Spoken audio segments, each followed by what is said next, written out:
ఏపీలో బడ్జెట్పై విస్తృతంగా చర్చ జరుగుతోంది. కూటమి అధికారంలోకి వచ్చాక తొలిసారి పూర్తిస్థాయి బడ్జెట్ ప్రవేశపెట్టింది. దీంతో సామాన్యుల నుంచి మేధావుల వరకు అంతా బడ్జెట్ కేటాయింపులపైనే చర్చిస్తున్నారు.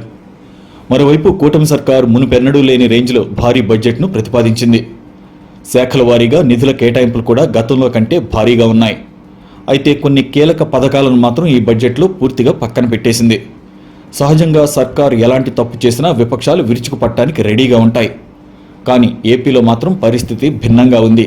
కూటమి ఇచ్చిన హామీల్ని బడ్జెట్లో ప్రస్తావించకపోయినా ప్రతిపక్ష వైసీపీ నుంచి ఎలాంటి రియాక్షన్ లేదు.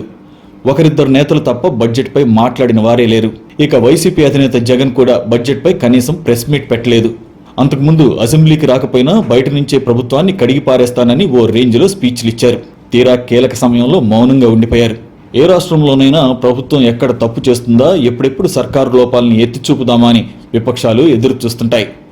అలాంటిది ఏపీలో సర్కారే ప్రతిపక్షానికి అస్త్రాలు ఇచ్చినా వాటిని వాడుకునే పరిస్థితిలో మాత్రం వైసీపీ లేదు.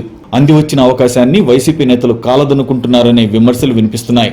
ప్రతిపక్ష హోదా కోసం నానా రచ్చ చేసిన వైసీపీ ఇప్పుడు బడ్జెట్ గురించి మాత్రం సైలెంట్ అయిపోయింది.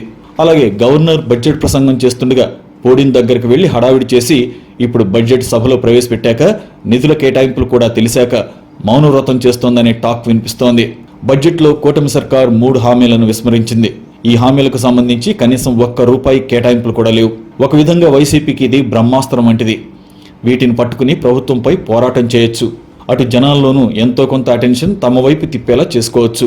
కానీ వైసీపీని చూస్తుంటే అలాంటి ప్రయత్నాలేవి చేస్తున్నట్లు కనిపించడం లేదు. జగన్తో పాటు వైసీపీ నేతలంతా ఇంకా ఓటమి నైరాశ్యంలోనే ఉన్నారేమో అనిపిస్తోంది. ఏ రాష్ట్రంలోనైనా ప్రభుత్వ తప్పిదాలను ప్రతిపక్షం జనాల్లోకి ఎంత బలంగా తీసుకెళ్తే అంత బలమైన రాజకీయ శక్తిగా ఎదుగుతుంది. ప్రభుత్వంపై ఏ అంశంపై పోరాటం చేయాలో తెలియక చాలా చోట్ల విపక్షాలు వీక్ అయిపోతున్నాయి. కానీ ఏపీలో మాత్రం విపక్షానికి అన్ని రకాల అవకాశాలు వచ్చినా వినియోగించుకోవడంలో వెనకబడుతోందనే టాక్ వినిపిస్తోంది. సభ్యులు తక్కువగా ఉండడంతో అసెంబ్లీకి వెళ్లడానికి జంకుతోంది వైసీపీ. కానీ ప్రజాక్షేత్రంలో పోరాటం చేయడానికి కేడర్ ఉంటే సరిపోతుంది కదా. ఇంత చిన్న లాజిక్ వైసీపీ ఎలా మిస్ అయిందోననే గుసగుసలు వినిపిస్తున్నాయి. మరోవైపు వైసీపీకి ప్రతిపక్ష హోదా ఇస్తేనే ఏ విషయంపైనైనా స్పందిస్తుంది, లేదంటే లేదు అనే సెటైర్లు కూడా పడుతున్నాయి. మొత్తానికి వైసీపీకి ఇది గోల్డెన్ ఛాన్స్. మరి ఈ అవకాశాన్ని అందిపుచ్చుకుంటుందా లేక కాలదనుకుంటుందా? Let's wait and see.